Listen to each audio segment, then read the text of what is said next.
ज्ञान ध्यान किछ कर्म ना जाना, नाहिन निर्मल करनी।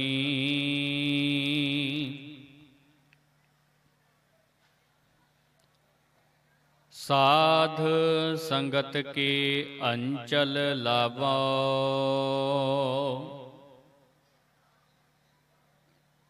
बिखम नदी जाए तरनी।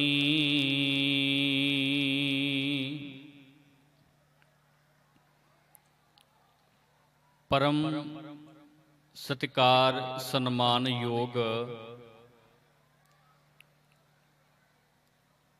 चवर छतर तख्त दे मालक, वाली ए दो जहान, रहबर ए कुल आलम। शब्द गुरु बाणी के बोहित, हलत पलत के रक्षक। कलयुग दे जहाज, ज्ञान दे मुजस्मे। गुरता गद्दी ते सुभायमान, विश्व मनुखता दी इकलौती आस। धन सतगुरु श्री गुरु ग्रंथ साहिब जी महाराज जियां दी पावन मुकद्दस बारगाह दे अंदर सुभायमान गुरु रूप गुरु खालसा साध संगत जीओ, आप जी दे नगर ठेठर के दियां संगतां दे सहयोग दे नाल समूह नौजवान वीरां वल्लों धन सतगुरु श्री गुरु ग्रंथ साहिब जी दा गुरता गद्दी दिवस इस दिहाड़े नूं समर्पित सालाना गुरमत समागम आयोजित किए जाते ने। उसे ही संबंध दे विच गुरु ग्रंथ साहिब जी का ऊट आसरा लेंदे हुए दास तो पहला मेरे बहुत ही सत्कारयोग ज्ञानी भगवंत सिंह जी सूरविंड, तिन्हां दे साथी ज्ञानी बलजीत सिंह जी, गुरचेत सिंह जी दुबली, उन्हां दे जथे पासों भाई साहब भाई तारू सिंह जी का पावन पवित्र इतिहास आप जी ने सरवण किया है। जितना भी समा प्रबंधक सज्जना वालों बख्शिश होया है, उस समय दे विच रह के कोशिश करांगे कि आप जी दे नाल गुरमत विचारां दी सांझ पाई जा सके। विचारां तो प्रथम आओ सतगुरु जी वालों बख्शिश फतेह दी सांझ करिए। बहुत ही अदब अते सत्कार दे नाल दोवें हाथ जोड़ के शीश झुका के बुलाओ जी फतेह। वाहिगुरु जी का खालसा, वाहिगुरु जी की फतेह। जदों भी कोई समाजिक तौर ते, धार्मिक तौर ते या फिर राजनीतिक तौर ते इकत्तरता की जाती है, उस इकत्तरता दे विच लगभग 3 तरह की मानसिकता दे लोग शमूलीयत करते हैं। पहली तो यह हुंदी है कि पिंड दे नौजवानों ने गुरमत समागम का आयोजन किया, चलो रौनक मेला वेखण चलते हैं।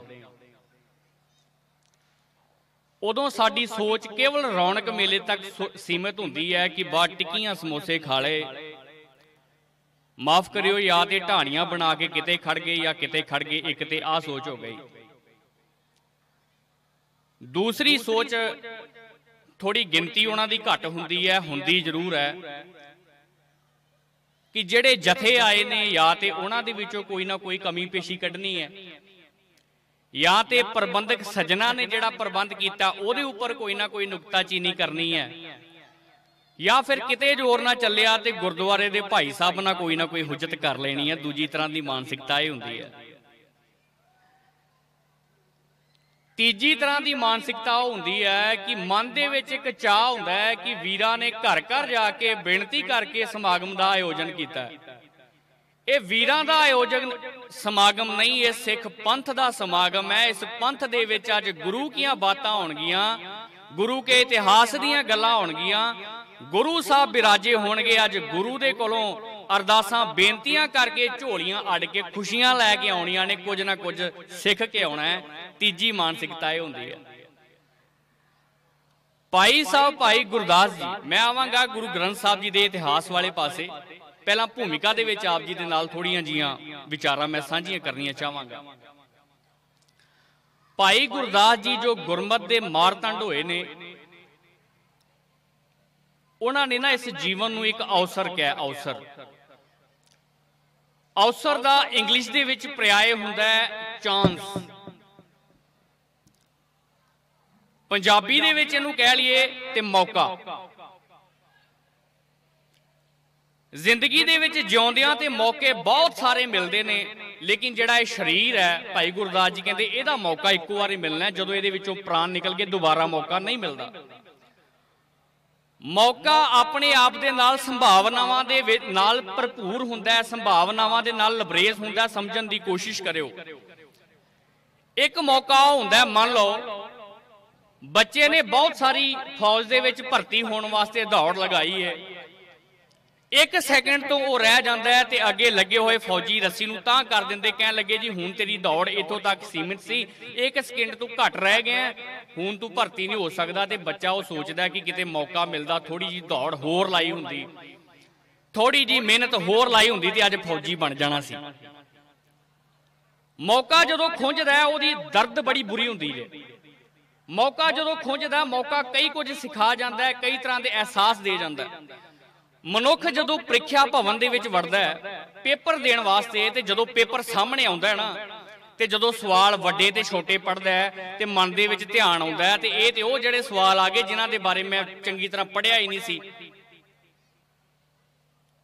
पेपर देने वाले बच्चे कॉलेजां स्कूलों के इत्थे बैठे ने, वो सारियां ने लगभग जिंदगी दे विच कोई ना कोई पेपर दिता होंदा। वो मानसिकता उदों किहो जी हुंदी है, प्रीख्या भवन दे विच बैठा होया बच्चा क्वेश्चन पेपर वाल देखदे होया ये सोच रहा हुंदा है कि मौका मिलिया सी, कदी चंगी तरह दे नाल पढ़ लिया हुंदा ते हो सकदा सी थोड़ा जिहे नंबर होर चंगे आ जांदे। हुण ते आउंदा ही कुछ नहीं, अखां दे सामने ते नेरनियां आउण डईयां ने। कहण तों भाव मौका।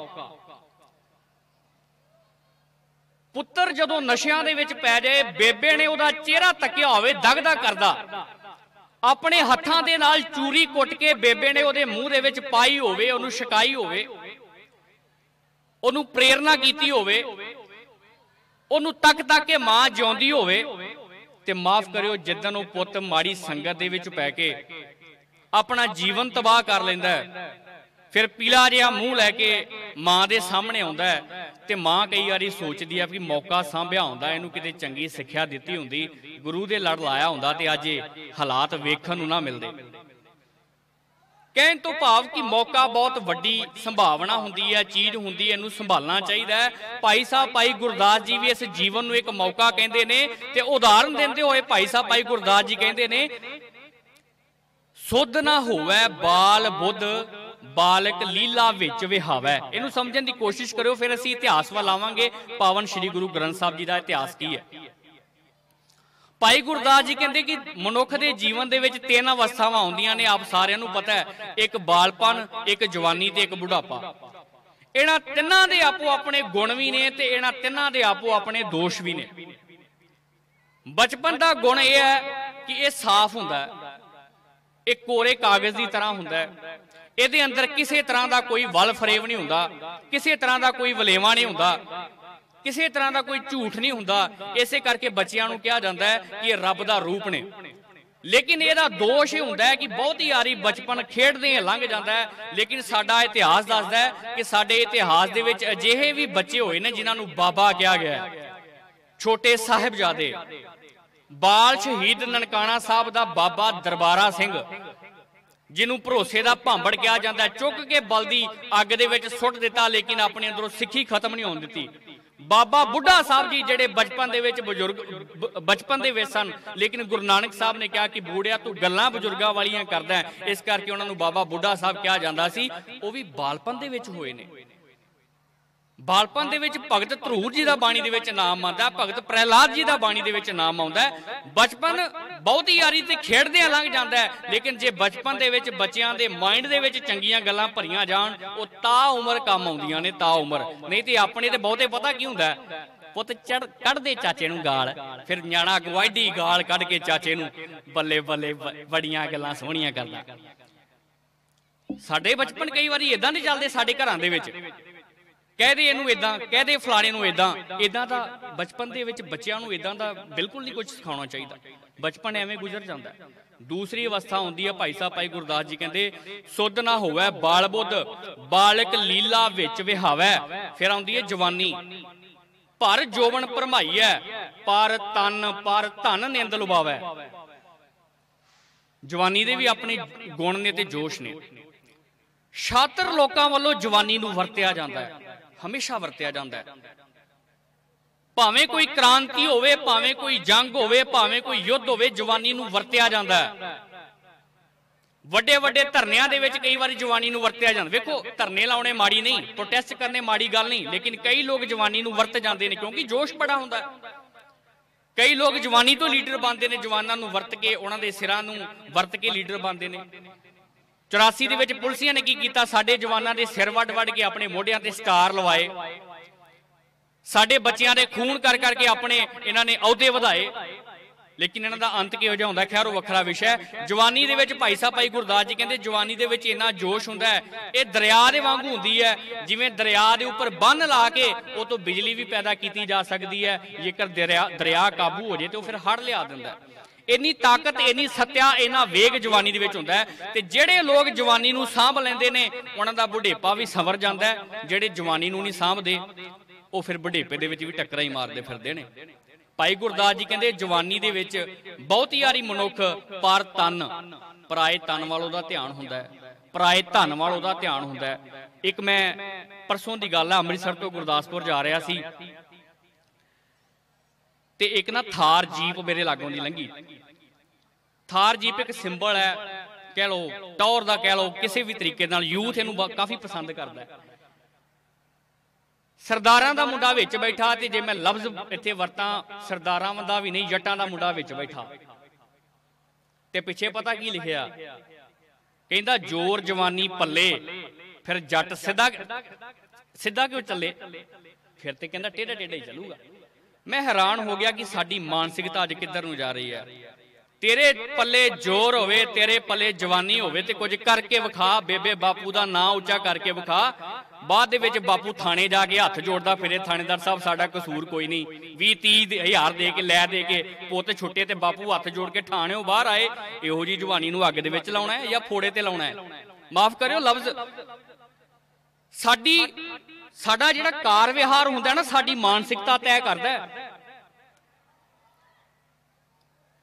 ਸਾਡੇ ਕੰਮਾਂ ਕਾਰਾਂ ਤੋਂ ਸਾਡੀ ਮਾਨਸਿਕਤਾ ਕਿਹੋ ਜਿਹੀ ਹੈ ਇਹ ਪਤਾ ਲੱਗਦਾ ਹੈ। ਸਾਡੇ ਮੋਟਰਸਾਈਕਲਾਂ ਤੇ ਬੱਚਿਆਂ ਨੇ ਕੀ ਹੋਇਆ, ਕਿਸੇ ਨੇ ਪਿੱਛੇ ਭੂਤ ਬਣਾਇਆ, ਕਿਸੇ ਨੇ ਪਿੱਛੇ ਟੈਟੂ ਹੋਰ ਹਿਸਾਬ ਦਾ ਬਣਾਇਆ। ਇਹ ਸਾਡੀ ਮਾਨਸਿਕਤਾ ਜੋ ਸਾਡੇ ਅੰਦਰ ਹੁੰਦਾ ਨਾ, ਉਹ ਨਿਕਲਦਾ ਹੈ। ਨਹੀਂ ਤੇ ਪੁਰਾਣੇ ਸਮੇਂ ਦੇ ਵਿੱਚ, ਮੈਂ ਪਿਛਲੀ ਵਾਰੀ ਵੀ ਸ਼ਾਇਦ ਇੱਥੇ ਗੱਲ ਕਰਕੇ ਗਿਆ ਸਾਂ, ਹੁਣ ਤੇ ਗੱਲ ਜੁੜ ਗਈ, ਮੈਂ ਤਾਂ ਕਰ ਰਿਹਾ। ਆਮ ਸਾਡੇ ਬੱਚੇ ਮੋਟਰਸਾਈਕਲ ਤੇ ਲਿਖਾਉਂਦੇ ਹੁੰਦੇ ਸਨ, ਰਾਜ ਕਰੇਗਾ ਖਾਲਸਾ।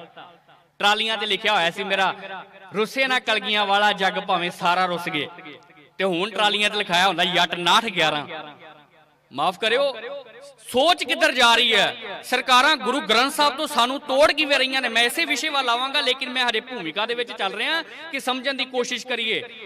ਮੋਟਰਸਾਈਕਲ ਦੇ ਪਿੱਛੇ ਲਾਈਟ ਤੇ ਭੂਤ ਜਿਹਾ ਵਾਹ ਕੇ ਅਸੀਂ ਦੱਸ ਕੀ ਰਹੇ ਹਾਂ ਕਿ ਸਾਡੇ ਅੰਦਰ ਵੀ ਭੂਤ ਨੇ ਨੱਚਦੇ ਨੇ, ਜਾਂ ਸਾਡੀ ਮਾਨਸਿਕਤਾ ਭੂਤਾਂ ਵਰਗੀ ਹੋ ਗਈ? ਨਹੀਂ, ਖਾਲਸਾ ਪੂਰੀ ਦੁਨੀਆ ਦੇ ਵਿੱਚ ਆਪਣਾ ਪ੍ਰਗਟਾਵਾ ਅਹਿਮ ਕਰਦਾ ਹੈ। ਇੱਕ ਨਾ ਪੁਸਤਕ ਹੈ ਤਵਾਰੀਖੇ ਪੰਜਾਬ, ਸ਼ਾਹ ਹੁਸੈਨ ਦੀ ਲਿਖੀ ਹੋਈ ਆ ਵੀ ਸਾਡੀ ਮਾਨਸਿਕਤਾ ਕਿਹੋ ਜੀ। ਮੈਂ ਜਦੋਂ ਕਿਤਾਬ ਪੜ੍ਹ ਰਿਹਾ ਸੀ ਨਾ, ਉਹ ਗੁਲਾਮ, ਉਹਦਾ ਨਾਮ ਹੈ ਬੂਟੇ ਸ਼ਾਹ, ਮਾਫ ਕਰਿਓ ਬੂਟੇ ਸ਼ਾਹ, ਹਿੰਦੂ ਫੈਮਿਲੀ ਦੇ ਵਿੱਚ ਹੋਇਆ, ਪੁਰਾਣੀ ਇਹ ਕਿਤਾਬ ਹੈ। ਤੇ ਮੇਰਾ ਜੀ ਕਰੇ ਮੈਂ ਬੂਟੇ ਸ਼ਾਹ ਮੇਰੇ ਸਾਹਮਣੇ ਹੋਵੇ ਤੇ ਮੈਂ ਉਹਦੇ ਹੱਥ ਚੁੰਮ ਲਾਂ। बूटे शाह ने सिखां दे आचरण की गल करदे होए उत्थे एडी कमाल की गल कर दी कि ये दिल बागो बाग हो गया कि गुरु साहब आ वडियाइयां ने तेरे सिखां दियां। बूटे शाह कहंदा कि गुरु का खालसा जदों जंगे मैदान दे विच लड़दा हुंदा सी ना, भावें इहदे सामने कोई काफला सरकारी आ जांदा सी या दुश्मनां दा आ जांदा सी, कहंदे दुश्मन दी पग नूं भी खालसा हत्थ नहीं सी पाउंदा हुंदा। आखो सतनाम। अज अपनियां दियां लाउण भी असीं फर्क नहीं जे करदे। खालसा दुश्मन दी पग नूं भी इन्ना मान देंदा रहा कि तेरे नाल तेरी जुल्म दे नाल साडा टाकरा है, लेकिन तेरी आ जिहड़ी शान है, तेरी पगड़ी असीं नहीं उछालांगे। अज असीं भरा भरा दी पगड़ी उछालण दी कोशिश करदा है, पुत्तर दे नाल प्यो दी सांझ नहीं। कई घरां दे विच मैनूं इदां भी वेखण नूं मिलिआ कि 3-3 महीने हो गए बापू नूं बुलाया ही नहीं। अहे बापू नूं जदों बुलाईए बापू सिद्धे मूंह नहीं बोलदा। याद करियो बापू बोड़ वर्गा हुंदा जे। जदों बापू दी छां ये शरीर तो ये जीवन तो परा होंदी फिर पता लगदा जिम्मेवारियां की होंदियां ने, की भाव विकदी आ। फिर जे किते मन दे विच बापू दे प्रति इदां दा ख्याल आ जांदा जवानी दे विच कि बापू ते एवें टोकदा फिरदा, बापू एवें तुरिया फिरदा, मन दे विचों ख्याल कढ दिओ। खैर वो कहंदा कि ये दुश्मन दी पग नूं भी खालसा हत्थ नहीं सी पाउंदा। दूजी वो गल कहंदा कदी खालसे ने तीवियां दे गहणियां नूं और तीवियां दे कपड़ियां नूं हत्थ नहीं सी पाया। ये साडी शान दीयां गल्लां हैं। ते सोशल मीडिया ते तुसीं आम हुण तस्वीरां ते वीडियो वेखदे हो कि पैलस दे विच नच्चण वाली नच रही है ते लम्मियां दाड़ियां वाले बापू नाल भंगड़ा पा रहे हुंदे आ। ये वो खालसा है कि वो पंजाब है? किधर नूं तुर पे असीं? किदां दा साडा सुभाਅ हो गया? खालसा तां किसी दी भी इज्जत पादा राखा हुंदा सी। अज जां कल बॉम्बे दे विच घटना वापरी। देखो मैं अपने विषय वाल जरूर आवांगा, तुसीं ये ना समझो कि बाबा जी इधर उधर दीयां गल्लां कर रहे हैं। मैं पहलां दस दईए कि असीं खड़ कित्थे गए हां, असीं हुंदे कौन सी। एक भैन का नाम है मनजीत कौर ते किसी ऑटो वाली ने उहदे नाल मसला पा लिया, पंगा लै लिया। वो भैन ने अपनी जदों श्री साहब कढ लई। मैं गल कर रहा सी कि खालसा पराई जनानी नूं भी हत्थ नहीं सी पाउंदा, ओहदी इज्जत दी भी कदर करदा सी, ओहदे गहणे नूं हत्थ नहीं सी पाउंदा, ओहदे कपड़ियां नूं हत्थ नहीं सी पाउंदा। पराई भैन नूं धी करके मन्नना, भैन करके मन्नना, मां करके मन्नना। पर इत्थों दे लोकां दी मानसिकता वेख लो, वो धी दे नाल गलत कर रहा ऑटो चालक। साडी भैन अपनी श्री साहब कढदी है फिर लंघाउंदी है, उत्थे कोई ਉਹਦੇ लागे नहीं आउंदा। ये गुरु के खालसा फिर जदों बण आए तो उदों अपनी रखिया वास्ते श्री साहब भाई है, ये सिर्फ कड़ा प्रशादी देग नूं भोग लाउण वास्ते थोड़ी पाईयां ने। ये सरकारां नूं भुलेखा होवेगा जदों आन ते शान ते बनदी है फिर खालसा अपने सुभाਅ दा प्रगटावा करदा है। भाई साहब भाई गुरदास जी कहते कि जवानी बंदा कई बार एवें ही कढ़ दिंदा है। फिर तीजी गल करदे भाई साहब भाई गुरदास जी, बिरध होआ जंजाल विच महाजाल परिवार फहावै। तीसरी जीवन की अवस्था आउंदी है बुढ़ापा। कहते बुढ़ापे दे बचपन दे विच खेडदा रहा, जवानी दे विच मौजां मारदा रहा, ते बुढ़ापे दे विच जदों आया कहते परिवार दे विच ही इहो जी फाही पै गई कि होर कोई काम चेते ही नहीं, परिवार जोगे रह गए। बिरध हुआ जंजाल विच महाजाल परिवार पहावै। एक थां ते भाई गुरदास जी कहते जिहड़ी गृहस्थी हुंदी है सब तो वड्डा धर्म हुंदा है, इहदे वर्गा धर्म कोई नहीं। एक पासे भाई गुरदास जी कहते कि परिवार महाजाल है। क्यों? गृहस्थी वर्गा वाकई कोई धर्म नहीं हैगा जे बंदा उहदे विच धर्मी बन के काम करदा है। जेकर वो चंगी कमाई करदा है, अपने बच्चों को चंगी सिक्ख्या दिंदा है, उहदे वर्गा जीवन कोई नहीं दुनिया के उपर। लेकिन जदों बाहरों लिया के गलत कमाई अपने बच्चों को खवाउणी है, अपना ध्यान नहीं रखना, रिश्वतां खवाउणियां ने, फिर भाई गुरदास जी कहते कि वो जिहड़ा जीवन है वो जंजाल बन जाता है। वो जंजाल बन जाता है। हरेक पिंड दे विच अज नजायज शराब निकल रही है। पंजाब दे तरनतार पिछे जी शराब दे नाल मौतां हो गईयां ते 2-4 दिन बड़ा उत्थे लाला रही जी फलानी जगह तो शराब फड़ी गई, फलानी जगह तो फड़ी गई। लेकिन पिंडां दे विच धंधा जोरां दे नाल चल रहा कि मां नूं नहीं पता मेरा पुत्त शराब बेचदा पिया, मां नूं नहीं पता मेरा पुत्त कैप्सूल बेचदा पिया। पता है, पर जदों गांधी वाले 500-500 के कड़कदे नोट आउंदे ने ते फिर चका चौंध हो जाती। फिर नहीं बेबे कहती पुत्त तू शराब बेच के लैके आया तमाकू जां कैप्सूल बेच के, फिर कहती आउण दे 500-500 वाले कोई गल नहीं, खैर सलाह। पर इहो जी कमाई गुरु ने सानू नहीं जे बख्शी, याद रखियो। ये साडे सभ्याचार का हिस्सा नहीं। खैर बिरध होआ जंजाल विच महाजाल परिवार फहावै। भाई साहब भाई गुरदास जी अगे कहते ने अन्ना बोला पिंगला तन थक्का मन दह दिस धावै। भी मनुख हुण बजुर्ग हो गया, अन्ना अखां तो दिखदा कोई नहीं, डॉक्टर कहता लेंज पैना है। सरकारियों पुछया, वो कहते जी इन्ने दा पएगा। डॉक्टर दे कोलों गए ने पवाउण वास्ते, डॉक्टर उत्थे है ही नहीं। तो सरकारी हस्पताल का हाल ही इन्ना माड़ा हुंदा है, बंदे नूं इन्ना ज़्यादा खपाउंदे ने, बंदा कहता दफा करो, फिर बाहरों लै लैंदे आ, ते बाहरों फिर चंगी वो छिल लवा के आउंदा, लेंज पवाने पैंदे ने। फिर अन्ना बोला सुनता नहीं, पिंगुला तुरिया नहीं जाता। भाई गुरदास जी कह रहे कि तीसरी अवस्था दे विच बुजुर्ग हो गया, वेख्या जाता नहीं, सुनिया जाता नहीं, गोडे काम नहीं करते, पर तन थक्का मन दया दिसता हुआ है। यह जिहड़ा मन है ना, ये 10 दिशावां दे विच हजे भी भजदा पिया भी फलाने को इन्ने पैसे लैण वाले सी, फलाने दा इन्ना हिसाब किताब करन वाला सी। भाई साहब भाई गुरदास जी अगे जाके कहते ने, साध संगत गुर शब्द बिन लख 84 जोन भुआवै। याद रखी, जे बचपन मिलिया तो कला खेडन दे लई नहीं मिलिया, जे जवानी मिली है तो कली रसां कसां वास्ते नहीं मिली, जे बुढ़ापा मिलिया तो केवल परिवार दे विच फाही दे विच फसे रहन वास्ते नहीं मिलिया। इहदे निशाने ते टीचे कुछ होर ने। भाई गुरदास जी कहते साध संगत बिन गुर शब्द बिन लख 84 जोन भुआवै, अवसर चूका हाथ ना आवे। जिहड़ी मैं गल करन दी कोशिश कर रहा सां कि तैनूं ये मौका मिलिया, एक बारी हथों खुंझ गया तो दोबारा वापस नहीं मिलना। इस करके इस मौके नूं, इस शरीर नूं, इस जीवन नूं चंगे पासे लगाउण दी कोशिश कर। खैर, गुरु ग्रंथ साहब जी महाराज जी दा असीं अज मना रहे हैं गुरता गद्दी दिवस। 1708 ईस्वी नूं गुरु गोबिंद सिंह जी महाराज श्री गुरु ग्रंथ साहब जी नूं नांदेड़ दी धरती ते खालसे पंथ दा कुल कायनात दा गुरु थाप के चले जांदे ने, सचखंड प्याना कर लेंदे ने। कदों जी? 1700 बोलो जी, 1708 ईस्वी। 1708 तो 1808 हो गया जी 100 साल। 1808 तो 1908 हो गया जी 200 साल। 1908 तो 2008 हो गया जी 300 साल ते 12 साल उत्ते 312 साल गुरता गद्दी ते सुभाएमान होया गुरु ग्रंथ साहब जी नूं हो गए ने। ये वो गुरु है कि जिदा प्रकाश ते होया, लेकिन इहदा अंतला समा कोई नहीं। जदों तक चंद तारे रहणगे गुरु ग्रंथ साहब जी महाराज गुरता गद्दी ते सुभाएमान रहणगे। लेकिन 312 साल हो गए ने गुरु ग्रंथ साहब जी महाराज जी नूं साडा गुरु बने। की असी गुरु ग्रंथ साहब जी महाराज जी दे बारे मुकम्मल जानते हैं या नहीं? सवाल इत्थे खड़ा है अज कि गुरु ग्रंथ साहब जी दे बारे मुकम्मल सानू जानकारी हैगी है। जिहड़ा साडा रहबर है, जिहड़ा साडा जन्म मरण विआह शादियां दे विच साडा अग्गा ढकदा है, साडा अग्गा सवारदा है, साडे घरां दे विच आके सानू दीदार बख्शदा है धन गुरु ग्रंथ साहब जी महाराज। कि इहदे बारे असीं संपूर्ण जानते हैं या नहीं?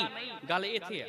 गुरु ग्रंथ साहब जी महाराज जी दे परथाए ये गल याद रखियो, बेसिक जी गल है कि गुरु ग्रंथ साहब जी महाराज जी दे 3 पूर्व आउंदे ने साल दे विच, महत्वपूर्ण 3। पहला पूर्व आउंदा जी जदों सन 1604 ईस्वी दे विच गुरु ग्रंथ साहब जी दा पहला प्रकाश कीता जांदा है सचखंड श्री हरमंदर साहब विखे। ओनू की कहा जांदा जी? पहला प्रकाश पूरब। की कहा जांदा उसनू? पहला प्रकाश पूरब। देखो मैं गल क्लीयर करदा फिर मैं अगे चलदा।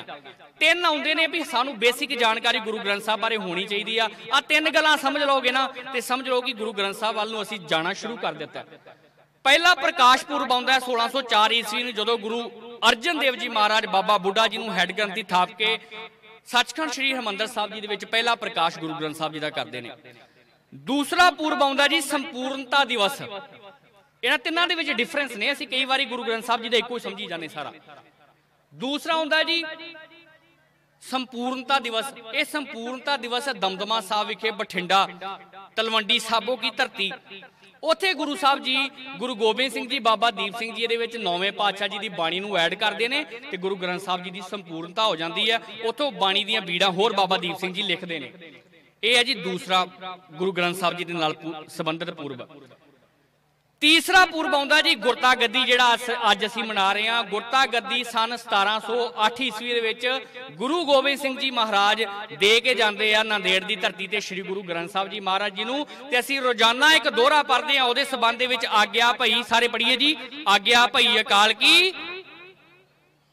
उची बोलियो जी, आग्या भई अकाल की, सब सिखण को हुक्म है, सब सिखण को हुक्म है, गुरु मान्यो ग्रंथ। की ये गल्लां बोलण नूं ही ने या फिर जीवन दे विच ढालण नूं भी ने? जे गुरु ग्रंथ नूं बना दिता ते अज डेरियां दे विच भटकता होया बंदा कौन है? पग्गां जिन्हां दे सिरां ते ने ते दाढ़े जिन्हां दे स्वरूप चंगे ने, कौन है वो? शेख फतेह ते खीर लै लै के जाण वाला कौन है? फिर निठ के कहंदा वीरवार भी मैं अज पिंड दे विच तेल पाउणा ही पाउणा, मजार ते जाके खालसा ते सवेरे रोज ही पढ़दा आग्या भई अकाल की, वो कौन है? फिर कि असी झूठे हैं या फिर गुरु? गुरु तो समर्थ है, गुरु झूठा नहीं हो सकता। लेकिन फिर असी क्यों पढ़ते हैं, क्यों झूठ बोलते हैं गुरु ग्रंथ साहब की हजूरी दे विच बह के कि गुरु मान्यो ग्रंथ? नहीं बोलना चाहिए झूठ। क्यों इदां दी असी गल्लां करते हैं? ये नहीं मनना गुरु ग्रंथ साहब जी नूं। गुरु ग्रंथ साहब जी कदों सानूं कहण जा रहे जां सानूं धौणों फड़िया कि मैनूं गुरु मान नहीं मान, पर झूठ ते ना बोले दी हजूरी च फड़ आके। जे गुरु ग्रंथ साहब दे अगे सीस झुका दिता ही, सच जानी होर किसी दे अगे जाके सीस ना झुकाई। गुरु ग्रंथ साहब नूं हाजर नाजर गुरु मान के अपना जीवन सफल करने की कोशिश कर।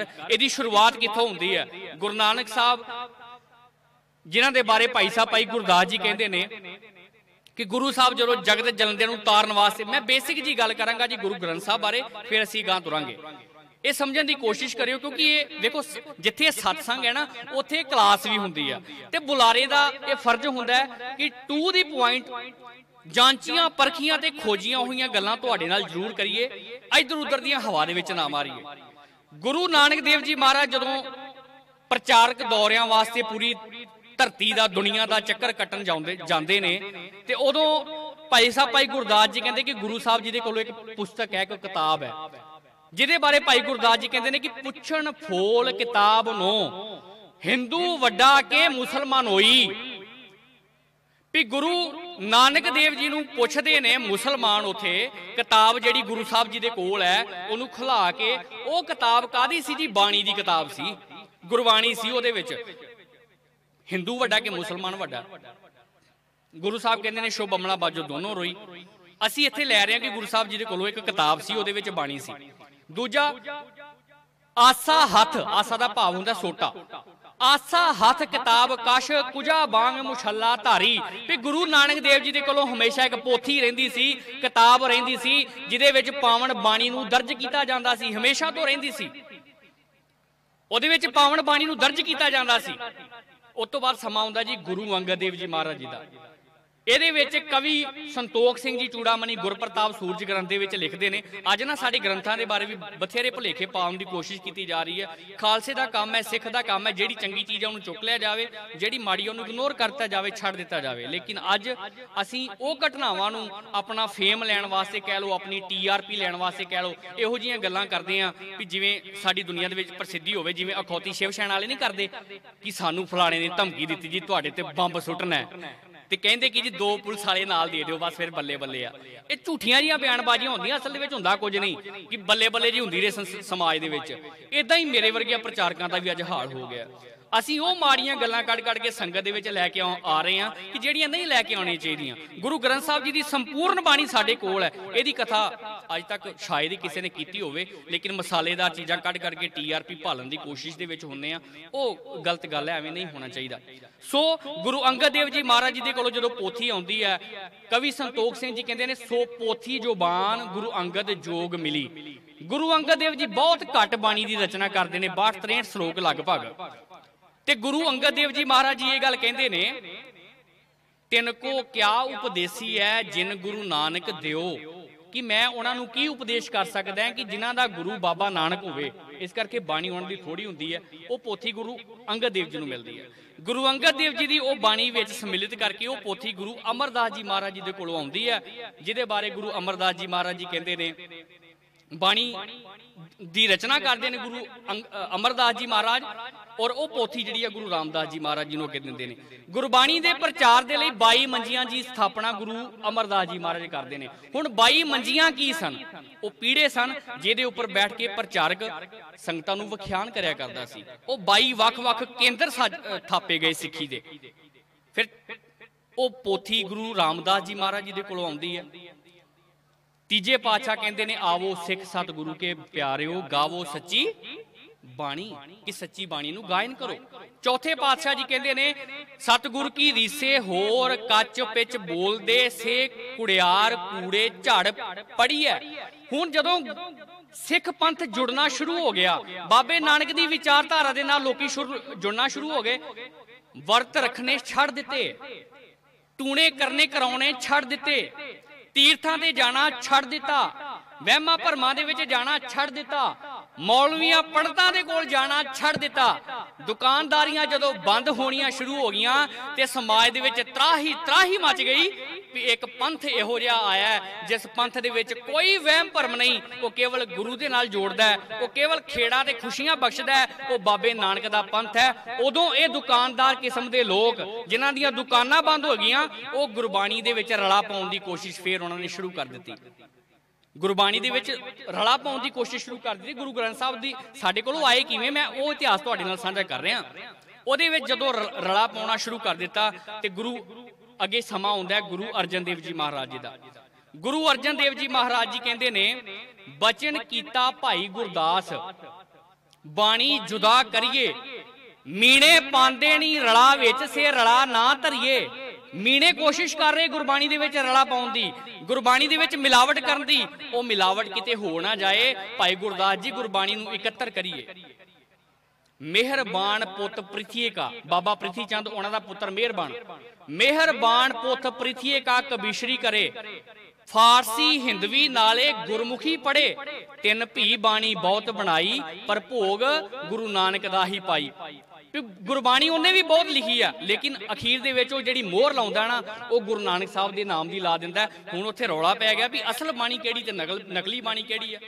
ते जिहड़े ते हुंदे ने जागरूक उन्हां नूं ते हुंदा असली दा पता, ते जिहड़े नहीं बहुते जागरूक हुंदे उन्हां दे फिर नकली माल भी बहुत चलदा है। इंडिया दे विच अज कोई चीज़ लॉन्च हुंदी है, कल तुहानूं नकली बाजार दे विच मिल ही जांदी है। दुकान दे उपर जाओ, कोई असली चीज़ ब्रांड दी होवेगी, ओहदी अज ब्रांड लॉन्च होया, अगले दिन ओहदी कॉपी बाजार दे विच आ ही जांदी है। नकली समान आ ही जांदा है। ਉਹ असली ਦੇ नाम ਤੇ ਫਿਰ ਨਕਲੀ ਵੇਚਣ ਦੀ ਕੋਸ਼ਿਸ਼ ਕਰਦੇ ਨੇ। ਉਹੋ ਜਿਹਾ ਹੀ ਨਾਮ ਹੁੰਦਾ ਹੈ, ਉਹੋ ਜਿਹਾ ਹੀ ਰੰਗ ਰੂਪ ਹੁੰਦਾ ਹੈ, ਉਹੋ ਜਿਹਾ ਹੀ ਉਹਦਾ ਰੂਪ ਰੇਖਾ ਹੁੰਦੀ ਹੈ, ਪਰ ਹੁੰਦਾ ਉਹ ਨਕਲੀ ਹੈ। ਇਸੇ ਤਰ੍ਹਾਂ ਗੁਰਬਾਣੀ ਭਾਵੇਂ ਅਸਲੀ ਸੀ, ਲੇਕਿਨ ਇਹਦੇ ਪ੍ਰਤੀ ਨਕਲੀ ਬਾਣੀ ਬਣਾਉਣੀ ਸ਼ੁਰੂ ਕਰ ਦਿੱਤੀ, ਜਿਹੜੀ ਅੱਜ ਵੀ ਅਸੀਂ ਕਈ ਵਾਰੀ ਸੁਣਦੇ ਹਾਂ ਕਿ ਨਾਨਕ ਨੀਵਾਂ ਜੋ ਚਲੇ ਲੱਗੇ ਨਾ ਤਤੀ ਵਾਓ। ਇਹ ਨਕਲੀ ਬਾਣੀ ਹੈ। ਭਰੇ ਖਜ਼ਾਨੇ ਸਾਹਿਬ ਕੇ ਨੀਵਾਂ ਹੋ ਕੇ ਲੁੱਟ, ਇਹ ਕਿਤੇ ਵੀ ਨਹੀਂ ਲਿਖਿਆ ਹੋਇਆ। मैं पिछली बार भी शायद बेनती की सी कि नाम कुमारी नानका चढ़ी रहे दिन रात, ये गुरबाणी दे विच किते भी नहीं लिखिया, लेकिन चली जांदा, असीं पढ़ी जांदे हां। सो गुरु अर्जन देव जी महाराज गुरबाणी की संपादना करते हैं।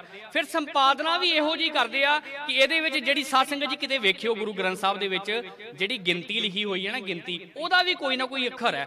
वो महाराज जी ने ताले जड़े हुए ने, जिन्नी गिनती लिखी है ताले जड़े हुए ने, ਉਹਦੇ ਵਿੱਚ गुरु ग्रंथ साहब ਦੇ ਵਿੱਚ साध संगत जी ना ते कोई एक अखर वाधू पा सकता है, ना ਇਹਦੇ ਵਿੱਚੋਂ कोई एक अखर वाधू ਕੱਢ सकता है। समझण ते विचारन की कोशिश ते करिए। ਅਸੀਂ ਕਹਿੰਦੇ ਹਾਂ गुरु ग्रंथ साहब साडा गुरु है। मैं एक छोटी जी उदाहरण ਤੁਹਾਡੇ सामने पेश करा। एक ना ਵਿਆਹ ਦੇ ਵਿੱਚ ਜਾਣ ਦਾ मौका मिलिया, रब ਵੱਲੋਂ ही ਜਦੋਂ मिलनी होनी सी ना, भाई साहब नहीं आए। भाई साहब नहीं आए जिन्होंने अरदास करनी सी। 100-150 बंदा कुड़ी वालियां पासे, 100-150 बंदा मुंडे वालियां पासे।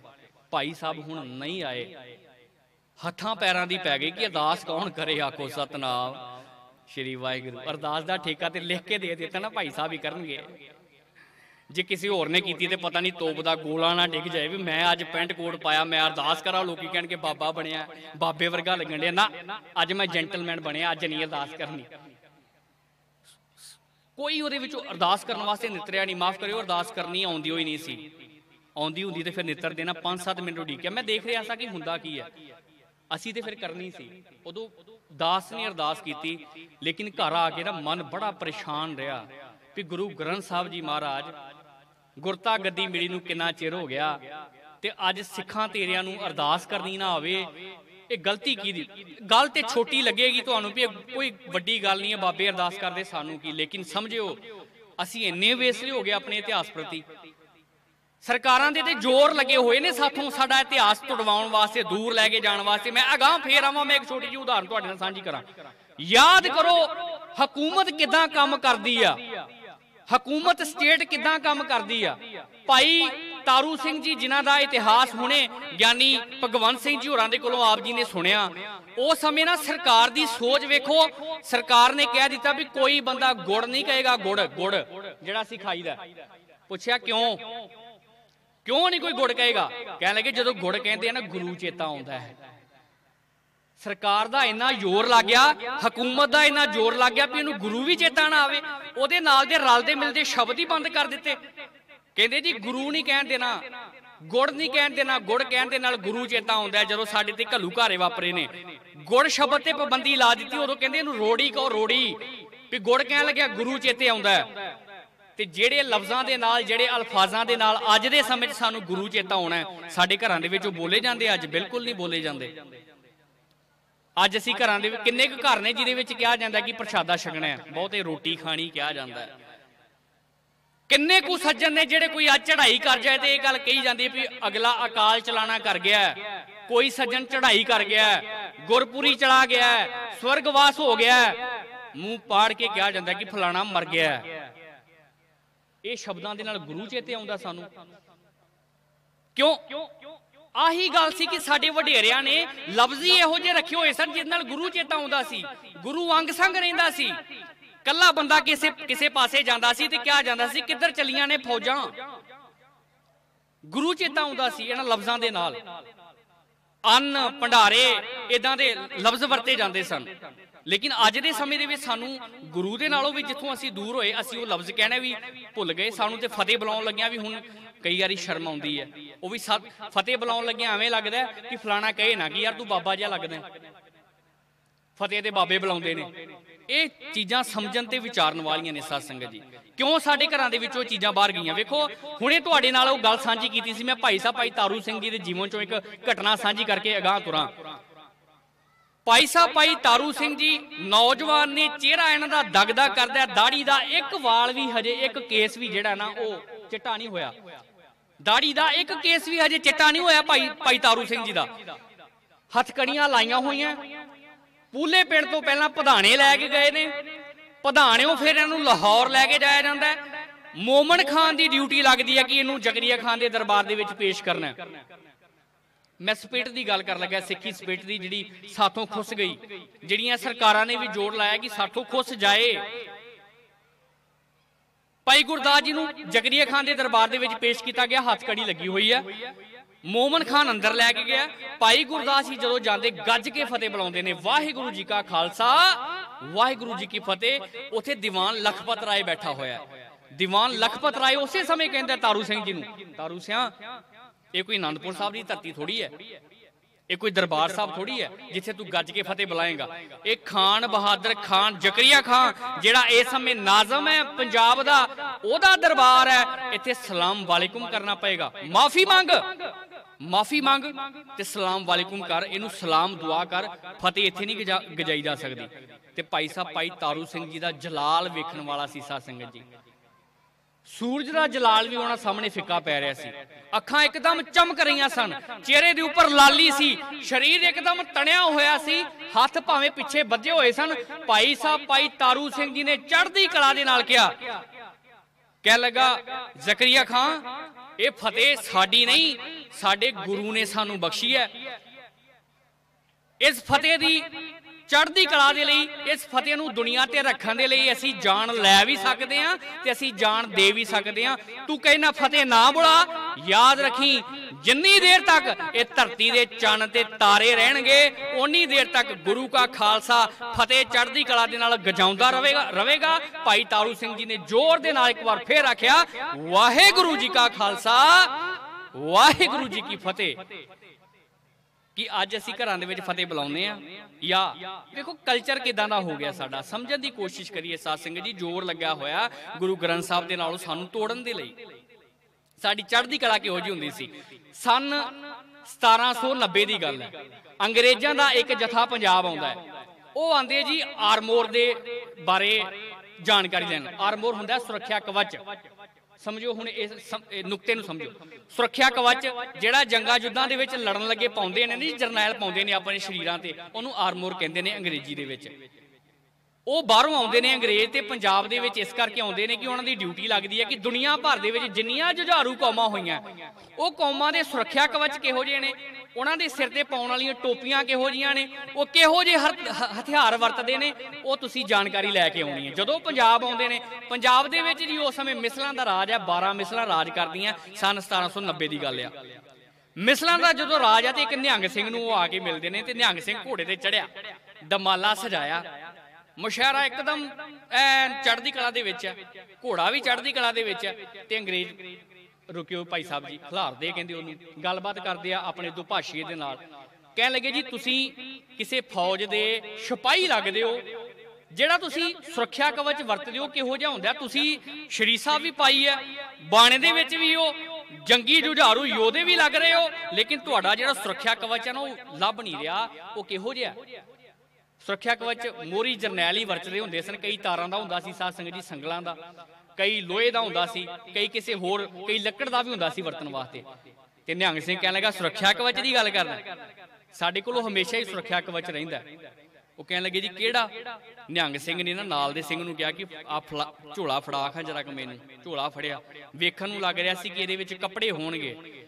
ਭਾਵਨਾ ਵੇਖੋ ਗੁਰੂ ਕਿਆਂ ਸਿੱਖਾਂ ਦੀ। ਆਪਣੇ ਆਪ ਨੂੰ ਕੰਪੈਰੀਜ਼ਨ ਜ਼ਰੂਰ ਕਰ ਲਿਓ। ਮੈਂ ਜਦੋਂ ਇਹ ਪੜ੍ਹਿਆ ਸੀ ਨਾ, ਮੈਂ ਰੌਂਗਟੇ ਖੜੇ ਹੋ ਗਏ ਵੀ ਅੱਜ ਅਸੀਂ ਕਿਹੋ ਜਿਹਾ ਪ੍ਰਚਾਰ ਕਰ ਰਹੇ ਹਾਂ ਤੇ ਕਿਹੋ ਜਿਹੀ ਸਾਡੀ ਵਿਚਾਰਧਾਰਾ ਹੁੰਦੀ ਜਾ ਰਹੀ ਹੈ। ਉਹਦੇ ਵਿੱਚੋਂ ਜੀ ਉਹਨੇ ਪਹਿਲਾਂ ਕੱਪੜੇ ਵੱਖਰੇ ਕੱਢੇ, ਫਿਰ ਇੱਕ ਗੋਦੜੀ ਕੱਢਦਾ, ਗੋਦੜੀ ਤੋਂ ਇੱਕ ਪਰਤ ਹਟਾ, ਦੂਜੀ ਹਟਾ, ਤੀਜੀ ਹਟਾ, ਚੌਥੀ ਪਰਤ ਦੇ ਵਿੱਚ ਗੁਰਬਾਣੀ ਦਾ ਗੁਟਕਾ ਹੁੰਦਾ ਤੇ ਕਹਿੰਦਾ ਆਹ ਹੀ ਸਾਡਾ ਸੁਰੱਖਿਆ ਕਵਚ। ਆਖੋ ਸਤਨਾਮ ਸ਼੍ਰੀ ਵਾਹਿਗੁਰੂ। ਆ ਬਾਣੀ ਹੈ ਸਾਡਾ ਸੁਰੱਖਿਆ ਕਵਚ। ਗੁਰੂ ਮੇਰਾ ਸੰਗ ਸਦਾ ਹੈ ਨਾਲੇ। ਇਹ ਭਾਵਨਾ ਸਾਨੂੰ ਬਣਾਉਣੀ ਪਊਗੀ, ਇਹ ਭਾਵਨਾ ਸਾਡੇ ਅੰਦਰ ਹੋਣੀ ਬਹੁਤ ਜ਼ਰੂਰੀ ਆ। ਲੇਕਿਨ ਅਸੀਂ ਤੇ ਸੁਰੱਖਿਆ ਕਵਚ ਕਿੱਥੋਂ ਭਾਲਦੇ ਹਾਂ? ਟੀਵੀ ਤੋਂ। ਟੀਵੀ ਤੇ ਕੰਪਿਊਟਰ ਖੋਲ ਕੇ ਉਹ ਬੈਠਾ ਹੁੰਦਾ ਸੁਰੱਖਿਆ ਕਵਚ ਬਾਰੇ ਦੱਸਦਾ ਕਿ 2100 ਰੁਪਏ ਦੇ ਵਿੱਚ ਤੁਹਾਨੂੰ ਸੁਰੱਖਿਆ ਕਵਚ ਮਿਲੇਗਾ, ਤੁਹਾਡੀ ਫਲਾਣੇ ਜਗ੍ਹਾ ਦੇ ਉੱਪਰ ਇਹ ਸੁਰੱਖਿਆ ਕਰੇਗਾ, ਇਦਾਂ ਦੀਆਂ ਗੱਲਾਂ। ਸੁਰੱਖਿਆ ਕਵਚ ਸਾਡੀ ਬਾਣੀ ਹੈ, ਇਹਨੂੰ ਸਮਝਣ ਤੇ ਵਿਚਾਰਨ ਦੀ ਅਸੀਂ ਕੋਸ਼ਿਸ਼ ਕਰ ਰਹੇ ਹਾਂ। ਸਾਡੇ ਬਹੁਤ ਹੀ ਸਤਿਕਾਰਯੋਗ ਪੰਥ ਦਾ ਨਾਮਵਰ ਢਾਡੀ ਜਥਾ ਗਿਆਨੀ ਫੌਜਾ ਸਿੰਘ ਜੀ ਸਾਗਰ ਤੇ ਤਿੰਨਾਂ ਦੇ ਸਾਥੀ ਉਹ ਸੰਗਤ ਦੇ ਵਿੱਚ ਪਹੁੰਚ ਚੁੱਕੇ ਨੇ। ਉਹਨਾਂ ਨੇ ਆਪ ਜੀ ਦੇ ਦੀਦਾਰ ਕਰਨੇ ਨੇ।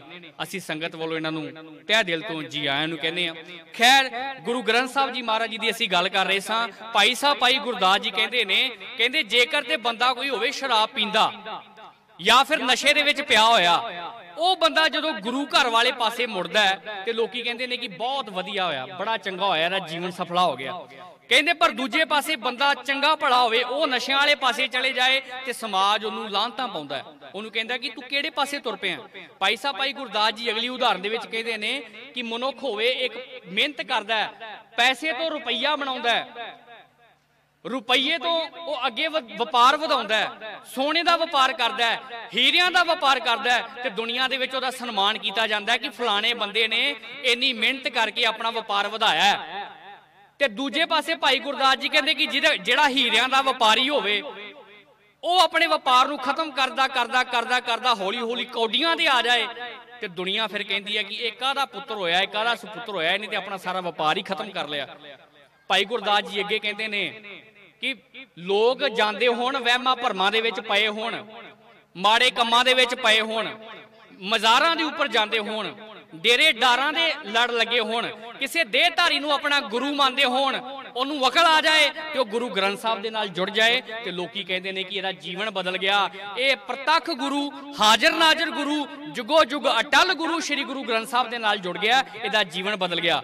ਪਰ ਕਹਿੰਦੇ ਉਹੀ ਬੰਦਾ ਗੁਰੂ ਗ੍ਰੰਥ ਸਾਹਿਬ ਨੂੰ ਛੱਡ ਕੇ ਦੇਹਧਾਰੀਆਂ ਦੇ ਡੇਰਿਆਂ ਤੇ ਜਾਵੇ, ਮਜ਼ਾਰਾਂ ਤੇ ਜਾਵੇ, ਸ਼ੇਖ ਫਤਿਹ ਖੀਰ ਲੈ ਕੇ ਜਾਵੇ, ਆਪਣੀ ਕੌਮ ਦੀ ਪਿੱਠ ਦੇ ਵਿੱਚ ਛੁਰਾ ਮਾਰਨ ਵਾਲਾ ਕੰਮ ਕਰੇ ਤੇ ਭਾਈ ਗੁਰਦਾਸ ਜੀ ਕਹਿੰਦੇ ਫਿਰ ਉਹਨੂੰ ਸਪੁੱਤਰ ਨਹੀਂ ਕਿਹਾ ਜਾਂਦਾ, ਉਹਨੂੰ ਕਪੁੱਤਰ ਕਿਹਾ ਜਾਂਦਾ। ਉਹ ਮਾੜੀ ਵਿਚਾਰਧਾਰਾ ਦਾ ਬੰਦਾ ਹੁੰਦਾ। ਸੋ ਸਾਨੂੰ ਅੱਜ ਲੋੜ ਹੈ ਸ਼੍ਰੀ ਗੁਰੂ ਗ੍ਰੰਥ ਸਾਹਿਬ ਜੀ ਮਹਾਰਾਜ ਜੀ ਦੇ ਨਾਲ ਜੁੜਨ ਦੀ। ਭਾਈ ਗੁਰਦਾਸ ਜੀ ਜਿਵੇਂ ਕਹਿੰਦੇ ਨੇ, ਕਹਿੰਦੇ ਇੱਕ ਨਾ ਆਸ ਹੁੰਦੀ ਆ, ਆਸ ਇੱਕ ਵਿਸ਼ਵਾਸ ਹੁੰਦਾ। ਮਾਂ ਪਿਓ ਨੂੰ ਆਪਣੇ ਬੱਚਿਆਂ ਤੋਂ ਆਸ ਹੁੰਦੀ ਹੈ ਕਿ ਵੱਡਾ ਹੋ ਕੇ ਕੋਈ ਨਾ ਕੋਈ ਅਜਿਹਾ ਕਾਰ ਵਿਹਾਰ ਕਰੇਗਾ ਕਿ ਸਾਡਾ ਨਾਮ ਉੱਚਾ ਕਰੇਗਾ, ਨਾਮ ਰੋਸ਼ਨ ਕਰੇਗਾ। ਇਹ ਆਸ ਕਹਿੰਦੇ ਨੇ, ਇਹਨੂੰ ਵਿਸ਼ਵਾਸ ਕਹਿੰਦੇ ਨੇ। ਭਾਈ ਗੁਰਦਾਸ ਜੀ ਨੇ ਸਾਡੇ ਸਾਰਿਆਂ ਤੇ ਇੱਕ ਵਿਸ਼ਵਾਸ ਕੀਤਾ। ਵਿਸ਼ਵਾਸ ਇੰਨਾ ਜ਼ਿਆਦਾ ਕੀਤਾ ਕਿ ਆਪਣੀਆਂ ਰਚਨਾਵਾਂ ਦੇ ਵਿੱਚ ਉਹਨਾਂ ਨੇ ਲਿਖ ਦਿੱਤਾ। ਮੈਂ ਕੇਵਲ ਵਿਆਖਿਆ ਕਰਾਂਗਾ, ਕਵਿਤ ਨਹੀਂ ਪੜਾਂਗਾ ਕਿਉਂਕਿ ਅਗਲੇ ਜਿੱਥੇ ਨੂੰ ਸਮਾਂ ਦੇਣਾ। ਭਾਈ ਗੁਰਦਾਸ ਜੀ ਨੇ ਸਾਡੇ ਤੇ ਵਿਸ਼ਵਾਸ ਕਰਕੇ ਆਪਣੀਆਂ ਰਚਨਾਵਾਂ ਦੇ ਵਿੱਚ ਲਿਖ ਦਿੱਤਾ। ਕਹਿਣ ਲੱਗੇ ਜਿਵੇਂ ਇੱਕ ਨੌਕਰ ਰਾਜੇ ਨੂੰ ਦੂਜੇ ਕਮਰੇ ਦੇ ਵਿੱਚ ਬੋਲਦੇ ਹੋਏ ਨੂੰ ਪਛਾਣ ਲੈਂਦਾ ਕਿ ਰਾਜਾ ਬੋਲ ਰਿਹਾ, ਫਲਾਣੀ ਆਵਾਜ਼ ਮੇਰੇ ਰਾਜੇ ਦੀ ਹੈ, ਮੇਰੇ ਮਾਲਕ ਦੀ ਹੈ, ਉਹ ਪਛਾਣ ਲੈਂਦਾ। ਕਹਿੰਦੇ ਜਿਵੇਂ ਇੱਕ ਜੌਹਰੀ ਉਹਦੇ ਸਾਹਮਣੇ ਕੋਈ ਹੀਰਾ ਕਰ ਦਿਓ, ਉਹਦੇ ਸਾਹਮਣੇ ਸੋਨਾ ਕਰ ਦਿਓ, ਝੱਟ ਪਛਾਣ ਜਾਏਗਾ ਇਹ ਅਸਲੀ ਹੈ ਜਾਂ ਫਿਰ ਨਕਲੀ ਹੈ, ਕਿਉਂਕਿ ਉਹਦੇ ਵਿੱਚ ਜੌਹਰੀ ਵਾਲੇ ਗੁਣ ਹੁੰਦੇ ਨੇ। ਭਾਈ ਗੁਰਦਾਸ ਜੀ ਤੀਜੀ ਉਦਾਹਰਨ ਦਿੰਦੇ ਨੇ, ਕਹਿੰਦੇ ਪਾਣੀ ਦੇ ਵਿੱਚ ਦੁੱਧ ਪਾ ਕੇ ਰੱਖ ਦਿਓ ਤੇ ਹੰਸ ਉਸੇ ਸਮੇਂ ਨਬੇੜਾ ਕਰ ਦਿੰਦਾ। ਪਾਣੀ ਵੱਖਰਾ ਤੇ ਦੁੱਧ ਵੱਖਰਾ ਕਰ ਦਿੰਦਾ। ਉਹ ਸਾਡੇ ਸਿੱਖਾਂ ਤੇ ਮਾਣ ਕਰਕੇ ਗੱਲ ਕਹਿੰਦੇ ਸੀ ਕਿ ਗੁਰੂ ਕਾ ਸਿੱਖ ਵੀ ਝੱਟ ਪਛਾਣ ਜਾਏਗਾ ਕਿ ਗੁਰੂ ਕੀ ਅਸਲੀ ਬਾਣੀ ਕਿਹੜੀ ਹੈ ਤੇ ਨਕਲੀ ਬਾਣੀ ਕਿਹੜੀ ਹੈ। ਗੁਰੂ ਕਾ ਸਿੱਖ ਝੱਟ ਪਛਾਣ ਜਾਏਗਾ ਕਿ ਅਸਲੀ ਗੁਰੂ ਕਿਹੜਾ ਹੈ ਤੇ ਨਕਲੀ ਗੁਰੂ ਕਿਹੜਾ ਹੈ। ਅੱਜ ਸਾਨੂੰ ਫਸਾਉਣ ਦੇ ਲਈ, ਅੱਜ ਸਾਨੂੰ ਗੁਰੂ ਗ੍ਰੰਥ ਸਾਹਿਬ ਦੇ ਨਾਲੋਂ ਤੋੜਨ ਦੇ ਲਈ ਬਹੁਤ ਸਾਰੀਆਂ ਮਾਨਸਿਕ ਤੌਰ ਤੇ ਕੁਝੀਆਂ ਹਰਕਤਾਂ ਕੀਤੀਆਂ ਜਾ ਰਹੀਆਂ। ਸਾਡਾ ਮਨੋਬਲ ਡੇਗਣ ਦੀ ਕੋਸ਼ਿਸ਼ ਕੀਤੀ ਜਾ ਰਹੀ ਹੈ, ਲੇਕਿਨ ਅਸੀਂ ਡਿੱਗਣ ਨਹੀਂ ਦੇਣਾ ਕਿਉਂਕਿ ਗੁਰੂ ਸਾਡਾ ਗੁਰੂ ਗ੍ਰੰਥ ਸਾਹਿਬ ਆ। ਅਸੀਂ ਆਪਣੇ ਇਤਿਹਾਸ ਤੋਂ ਇੰਸਪੀਰੇਸ਼ਨ ਲੈਣੀ ਆ। ਬਹੁਤ ਸਾਰੇ ਇਦਾਂ ਦੇ ਬੌਧਿਕ ਸਿਪਾਹੀ ਸਰਕਾਰ ਵੱਲੋਂ ਲਗਾਏ ਗਏ ਨੇ। ਪਿੱਛੇ ਜੀ ਕੀ ਹੋਇਆ, ਕੇਵਲ 1 ਮਿੰਟ ਤੁਹਾਡਾ ਲਵਾਂਗਾ ਜੀ, ਫਿਰ ਗਿਆਨੀ ਫੌਜਾ ਸਿੰਘ ਜੀ ਨੂੰ ਆਪ ਜੀ ਦੇ ਸਮਕਸ਼ ਪੇਸ਼ ਕਰਾਂਗੇ। ਅਸੀਂ ਕਲਾਕਾਰ ਕਿਸਾਨਾਂ ਦੇ ਧਰਨਿਆਂ ਦੇ ਵਿੱਚ ਆਏ, ਕਲਾਕਾਰਾਂ ਨੇ ਚੜ੍ਹਦੀ ਕਲਾ ਵਾਲੇ ਗੀਤ ਗਾਏ। ਗਿਆਨੀ ਫੌਜਾ ਸਿੰਘ ਹੋਰਾਂ ਨੇ ਵੀ ਇੱਕ ਕਿਸਾਨਾਂ ਦੇ ਹੱਕ ਦੇ ਵਿੱਚ ਇੱਕ ਆਪਣੀ ਰਿਲੀਜ਼ ਕੀਤਾ ਧਾਰਮਿਕ ਗੀਤ। ਉਹਨਾਂ ਨੇ ਜਦੋਂ ਗਾਏ ਨਾ ਤੇ ਇੱਕ ਪੰਜਾਬ ਦੇ ਵਿੱਚ ਇੱਕ ਅਜਿਹਾ ਵਰਗ ਹੈ ਜੀ ਜਿਹੜਾ ਸੋਸ਼ਲ ਮੀਡੀਆ ਤੇ ਐਕਟਿਵ ਆ। ਉਹਨੇ ਰੌਲਾ ਪਾਉਣਾ ਪਤਾ ਕੀ ਕਰ ਦਿੱਤਾ ਕਿ ਅੱਜ ਕੱਲ ਦੇ ਕਲਾਕਾਰ, ਅੱਜ ਕੱਲ ਦੇ ਢਾਡੀ, ਅੱਜ ਕੱਲ ਦੇ ਕਵੀਸ਼ਰ ਬੱਚਿਆਂ ਦਾ ਜੀ ਮਾਈਂਡ ਵਾਸ਼ ਕਰ ਰਹੇ ਆ, ਇਹਨਾਂ ਨੂੰ ਦੇਸ਼ ਦੇ ਵਿਰੁੱਧ ਭੜਕਾ ਰਹੇ ਆ, ਇਹ ਪੰਜਾਬ ਦੇ ਵਿੱਚ ਮਾਹੌਲ ਖਰਾਬ ਕਰਨਾ ਚਾਹੁੰਦੇ ਆ। ਇਹ ਤੇ ਸੱਚੀ ਗੱਲ। ਤੇ ਫਿਰ ਜਿਹੜਾ ਬੰਦਾ ਇਦਾਂ ਦੇ ਗੀਤ ਗਾਉਂਦਾ ਹੈ ਜਾਂ ਚੰਗਾ ਕੋਈ ਕੰਮ ਕਰਦਾ ਹੈ ਜਾਂ ਚੰਗਾ ਬੋਲਦਾ ਹੈ, 100 ਬੰਦਾ ਉਹਨੂੰ ਕਹੇ ਕਿ ਤੂੰ ਦੇਸ਼ ਦੇ ਵਿਰੁੱਧ ਕੰਮ ਕਰ ਰਿਹਾ, ਬਿਆਨ ਆਣੇ ਸ਼ੁਰੂ ਹੋ ਜਾਣ, ਮੰਤਰੀ ਵੀ ਕਹਿਣੇ ਸ਼ੁਰੂ ਹੋ ਜਾਣ, ਅਖਬਾਰਾਂ ਦੇ ਵਿੱਚ ਵੀ ਆਉਣਾ ਸ਼ੁਰੂ ਹੋ ਜਾਏ, ਤੇ ਬੰਦਾ ਕਿਤੇ ਨਾ ਕਿਤੇ ਬੈਠਾ ਸੋਚਦਾ ਕਿ ਖੌਰੇ ਮੈਂ ਹੀ ਗਲਤੀ ਕਰ ਦਿੱਤੀ, ਉਹਦਾ ਮਨੋਬਲ ਡਿੱਗਦਾ ਹੈ। ਇਹ ਇਦਾਂ ਦੀਆਂ ਕੁਝੀਆਂ ਚਾਲਾਂ ਕਰਦੇ ਨੇ। ਅਸੀਂ ਆਪਣਾ ਮਨੋਬਲ ਡਿੱਗਣ ਨਹੀਂ ਦੇਣਾ। ਇਹ ਉਦੋਂ ਨਹੀਂ ਕਹਿੰਦੇ ਕਿ ਪੰਜਾਬ ਦਾ ਮਾਹੌਲ ਖਰਾਬ ਹੁੰਦਾ ਹੈ ਜਦੋਂ ਸਾਡੇ ਬੱਚੇ ਸਮੈਕ ਪੀ ਪੀ ਕੇ ਖਤਮ ਹੁੰਦੇ ਨੇ। ਉਦੋਂ ਕਿਉਂ ਨਹੀਂ ਕਹਿੰਦੇ ਕਿ ਪੰਜਾਬ ਦਾ ਮਾਹੌਲ ਖਰਾਬ ਹੁੰਦਾ ਹੈ ਜਦੋਂ ਟੀਕੇ ਲਗਾ ਕੇ ਸਾਡੇ ਬੱਚੇ ਚੜ੍ਹਾਈ ਕਰਦੇ ਨੇ। ਉਦੋਂ ਕੋਈ ਨਹੀਂ ਬੋਲਦਾ ਜਦੋਂ ਸਾਡੇ ਬੱਚੇ ਦੇਸ਼ ਨੂੰ ਛੱਡ ਕੇ, ਆਪਣੀ ਪੰਜਾਬ ਜਨਮ ਭੂਮੀ ਜਿਹੜਾ ਸਾਡਾ ਸਿੱਖਾਂ ਦਾ ਹੋਮਲੈਂਡ ਹੈ, ਇਹਨੂੰ ਛੱਡ ਕੇ, ਅੱਕ ਕੇ ਆਪਣੀ ਧਰਤੀ ਨੂੰ ਛੱਡ ਕੇ ਬਾਹਰ ਜਾ ਰਹੇ ਨੇ। ਕੋਈ ਨਹੀਂ ਕਹਿੰਦਾ ਮਾਹੌਲ ਖਰਾਬ ਹੋ ਰਿਹਾ। ਜਦੋਂ ਅਸੀਂ ਹੱਕ ਦੀ ਗੱਲ ਕਰੀਏ ਉਦੋਂ ਤੁਹਾਡਾ ਮਾਹੌਲ ਖਰਾਬ ਹੋਣਾ ਸ਼ੁਰੂ ਹੋ ਜਾਂਦਾ। ਇਹਨਾਂ ਦਾ ਮਾਹੌਲ ਨਹੀਂ ਖਰਾਬ ਹੁੰਦਾ। ਅਸਲ ਦੇ ਵਿੱਚ ਸਾਡੇ ਅੰਦਰ ਦੀ ਜਿਹੜੀ ਗੁਰੂ ਸਾਹਿਬ ਨੇ ਸਪਿਰਿਟ ਸਾਨੂੰ ਬਖਸ਼ੀ ਹੈ ਨਾ, ਉਹ ਜਵਾਲਾ ਪ੍ਰਗਟ ਹੁੰਦੀ ਹੈ। ਇਹ ਕਿਤੇ ਗਈ ਥੋੜੋ ਹੈ। ਗੁਰੂ ਗੋਬਿੰਦ ਸਿੰਘ ਜੀ ਨੇ ਜਿਹੜੇ ਅੰਮ੍ਰਿਤ ਦੇ 5 ਛੱਟੇ ਸਾਡੇ ਉੱਪਰ ਬਖਸ਼ੇ ਨੇ ਨਾ, ਉਹ ਫਿਰ ਪ੍ਰਗਟ ਹੁੰਦੇ ਆ। ਇਹਨਾਂ ਨੂੰ ਡਰ ਲੱਗਦਾ ਹੈ, ਸਾਡੀ ਚੜ੍ਹਦੀ ਕਲਾ ਤੋਂ ਡਰ ਲੱਗਦਾ ਹੈ।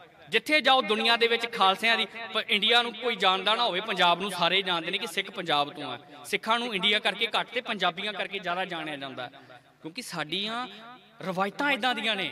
ਸਾਨੂੰ ਗੁਰੂ ਸਾਹਿਬ ਜੀ ਨੇ ਤਸੀਰ ਇਹੋ ਜਿਹੀ ਬਖਸ਼ੀ ਹੈ। ਅਸੀਂ ਆਪਣਾ ਆਪ ਕੁਰਬਾਨ ਕਰਕੇ ਵੀ ਦੂਜੇ ਦਾ ਭਲਾ ਕਰਦੇ ਹਾਂ। ਦੁਨੀਆ ਹੋ ਸਕਦਾ ਕਿ ਪਾਣੀ ਦੀਆਂ ਬੋਤਲਾਂ 100 ਦੀਆਂ ਵੇਚੇ ਜਦੋਂ ਕਿਸੇ ਤੇ ਭੀੜ ਪੈ ਜੇ, ਪਰ ਗੁਰੂ ਕਾ ਖਾਲਸਾ ਉਦੋਂ ਪਾਣੀ ਦੇ ਲੰਗਰ ਪਹਾੜਾਂ ਦੇ ਵਿੱਚ ਜਾ ਕੇ ਵੀ ਫ੍ਰੀ ਲਾ ਦਿੰਦਾ। ਦੁਨੀਆ ਹੋ ਸਕਦਾ ਕਿਤੇ ਪਹਾੜ ਡਿੱਗ ਜਾਏ, ਮੀਂਹ ਬਹੁਤਾ ਪੈ ਜਾਏ, ਹੜ੍ਹ ਆ ਜਾਏ, ਪਰੌਂਠਾ 150 ਦਾ ਵੇਚੇ, ਪਰ ਗੁਰੂ ਕਾ ਖਾਲਸਾ ਉਦੋਂ ਵੀ ਲੰਗਰ ਜਾ ਕੇ ਫ੍ਰੀ ਲਾ ਦਿੰਦਾ। ਇਹ ਸਟੇਟ ਵਿਦਨ ਸਟੇਟ ਹੈ। ਸਰਕਾਰਾਂ ਨੂੰ ਲੱਗਦਾ ਹੈ ਕਿ ਰਾਜ ਦੇ ਵਿੱਚ ਇੱਕ ਰਾਜ ਵੱਖਰਾ ਹੀ ਚੱਲ ਰਿਹਾ। ਇਹ ਤੇ ਉਦੋਂ ਦਾ ਹੀ ਚੱਲ ਰਿਹਾ ਜਦੋਂ ਦੀ ਗੁਰੂ ਨਾਨਕ ਪਾਤਸ਼ਾਹ ਇਸ ਧਰਤੀ ਤੇ ਆਏ ਨੇ। ਰਾਜ ਦੇ ਵਿੱਚ ਤੇ ਖਾਲਸੇ ਦਾ ਰਾਜ ਚੱਲਦਾ ਹੀ ਰਹਿਣਾ ਹੈ ਤੇ ਹਮੇਸ਼ਾ ਚੱਲਦਾ ਰਹੇਗਾ। ਜਾਣਨ ਦੀ ਲੋੜ ਹੈ ਆਪਣੇ ਇਤਿਹਾਸ ਨੂੰ। ਗੁਰੂ ਗ੍ਰੰਥ ਸਾਹਿਬ ਜੀ ਮਹਾਰਾਜ ਜੀ ਨੂੰ ਜੇ ਰੋਜ਼ ਪੜ੍ਹਦੇ ਹਾਂ ਕਿ ਸਾਡਾ ਗੁਰੂ ਆ, ਇਹਨੂੰ ਛੱਡ ਕੇ ਕਿਤੇ ਹੋਰ ਜਗ੍ਹਾ ਨਾ ਜਾਈਏ। ਇਹ ਸੀਸ ਗੁਰੂ ਦਾ ਤੇ ਗੁਰੂ ਦਾ ਹੀ ਰੱਖੀਏ। ਜਿਹੜਾ ਇੱਕ ਦੇ ਨਾਲ ਜੁੜ ਜਾਂਦਾ ਹੈ ਉਹ ਸਫਲਾ ਜੀਵਨ ਕਰ ਜਾਂਦਾ ਹੈ। ਜਿਹੜਾ ਥਾਂ ਥਾਂ ਤੇ ਜਾ ਕੇ ਠੋਕਰਾਂ ਖਾਂਦਾ ਹੈ ਉਹ ਆਪਣਾ ਵਿਸ਼ਵਾਸ ਗਵਾ ਲੈਂਦਾ। ਸੋ ਅਸੀਂ ਆਪਣੀ ਵਿਸ਼ਵਾਸ ਬਹਾਲੀ ਗੁਰੂ ਦੇ ਸਨਮੁਖ ਰੱਖਣੀ ਹੈ। ਗੁਰੂ ਦੇ ਅਸੀਂ ਦੇਣਦਾਰ ਹਾਂ, ਕਿਸੇ ਬੰਦੇ ਦੇ ਦੇਣਦਾਰ ਨਹੀਂ। ਸੋ ਆਓ ਅੱਜ ਅਹਿਦ ਕਰੀਏ ਸਮਾਗਮ ਦੇ ਵਿੱਚ ਕਿ ਗੁਰੂ ਗ੍ਰੰਥ ਸਾਹਿਬ ਜੀ ਤੋਂ ਬਿਨਾਂ ਆਪਣਾ ਸੀਸ ਕਿਤੇ ਹੋਰ ਨਹੀਂ ਝੁਕਾਉਣਾ। ਆਪਣੇ ਆਦਰਸ਼ਾਂ ਨੂੰ ਪਹਿਚਾਨਣਾ, अपने इतिहास नूं पढ़ना है, गुरु ग्रंथ साहब जी महाराज जी का सहज पाठ करना, अपना जीवन सफल करने की कोशिश करनी है। दास दे कोलों बोलदियां अनेकां प्रकार दी गलतियां ते त्रुटियां हो गई ने। गुरु साहिब ते गुरु साहब जी की साजी नवाजी संगत बख्शण योग है। कोटान कोट धन्नवाद धन श्री गुरु ग्रंथ साहब जी महाराज जी का, कोटान कोट धन्नवाद समूह संगत का, कोटान कोट धन्नवाद समूह नौजवान वीरां दा, वीर शशपाल सिंह होरां दा, होर जिहड़े नाल नौजवान वीर ने उन्हां दा, ग्रंथी साहब जी का, साउंड वाले कश्मीर सिंह जी, कश्मीर साउंड मंगियां तो, साउंड बहुत प्यारा है। बुलारे का असल दे विच आवाज़ का उहदे बोलण का ढंग उदों ही पता लगता है जदों साउंड चंगा होवे। कई बारी साउंड माड़ा हुंदा ते बुलारा जिन्ना मर्जी जोर ला देवे वो पेशकारी नहीं होंदी, ना उहदे कोलों बोलिया जांदा है। सो संगत जी का कोटान कोट धन्नवाद। कल ते परसों दे समागम दास दे निक्के घूमन ज्ञानी फौजा सिंह जी सागुर भी उत्थे जाना, उत्थे इन्हां दे दीदार करांगे। हुण आप जी दे कोलों आग्या लैंदे आ। होईयां भुलां चुकां दी माफ़ी जी। वाहिगुरू जी का खालसा, वाहिगुरू जी।